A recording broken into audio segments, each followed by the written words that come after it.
How goes it, guys? DadBodOperator back again with another 5-minute which one you grabbing video. The premise of these is pretty simple.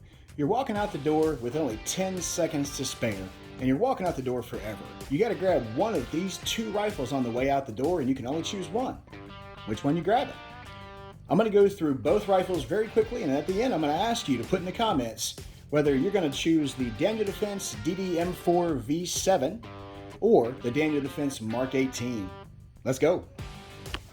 Up first is the venerable Daniel Defense DDM4V7, chambered in 5.56. This guy features a mil-spec plus Cerakote color, 16-inch barrel with a Surefire X300U light. Nice Daniel Defense foregrip there with a 15-inch MFR Daniel Defense rail. No better rails on the market, guys. A couple of QD mounts there, and the best part, in my opinion, the EOTech EXPS3. And the coolest part of the 3 is that NV, which means night vision. One of these days, boys, one of these days. Got to sneak $3 past the wife somehow. Moving on, we have an ambidextrous safety selector and ambidextrous Daniel Defense grip and rips charging handle. Thanks for the upgrade there, Daniel Defense. Those both used to be single side only. As you can see, Geisley SSAE trigger here too, boys. Super fast trigger, about 3.5 pounds, 2 stages, and 2 millimeters of uptake there. And just listen, just a clean, crisp, super smooth break. Using some snap caps here, boys, so don't panic. The reset on this is minimal, about 1 millimeter. Just super lightning fast. Fit and finish on this is, of course, second to none. I know Daniel Defense haters don't like them because they're too pricey and they got the other just as good stuff out there, but I defy you to show me better fit and finish than a Daniel Defense rifle. Moving on, we've got the Daniel Defense furniture, which, again, everybody either loves or hates. Personally, I'm a bit of a homer for it because I think it looks really nice and is very functional too.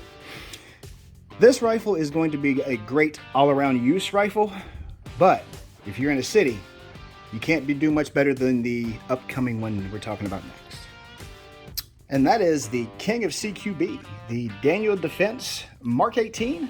This pistol is also chambered in 5.56, and it features a 10.3-inch barrel, Surefire scout light with push button insert there, and touchpad. A little bit of redundancy never hurt anybody, right?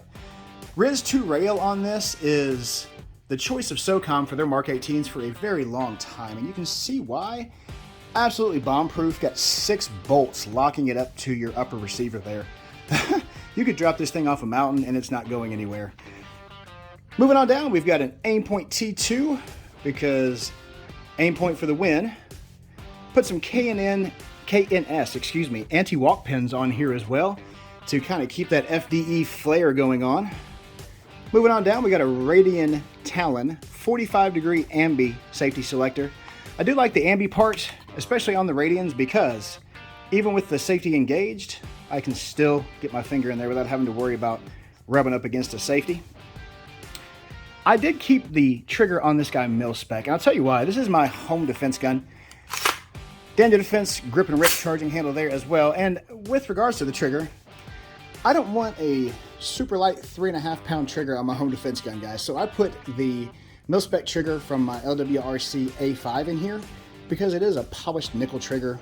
Going through it at about 1 millimeter of uptake. Kind of mushy through to the wall, and then you get your break. Reset though, really not bad. Again, snap caps, guys, don't freak out. Reset is about 1.5 millimeters. Really not bad either. And coolest part of this MK18, folding, warning, close before firing, because you'll only fire it once if you have it open.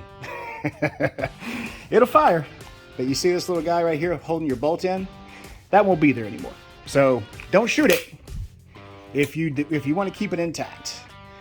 Great CQB option here as well, guys. Again, the fit and finish on this is second to none. This is their FDE color, which is weird because the entire pistol, with the exception of the handguard, is black. And the handguard is FDE. So, CQB cannot be beaten by this. The pistol, I would like to have replaced that with with a stock. That could be forthcoming soon, gentlemen. But if you can only choose one of these two, pistol and rifle, which one are you grabbing? Thanks for the time as always, guys. If you are new to my videos and my channel, welcome to the DadBod Squad. Beer's in the fridge. See you next time.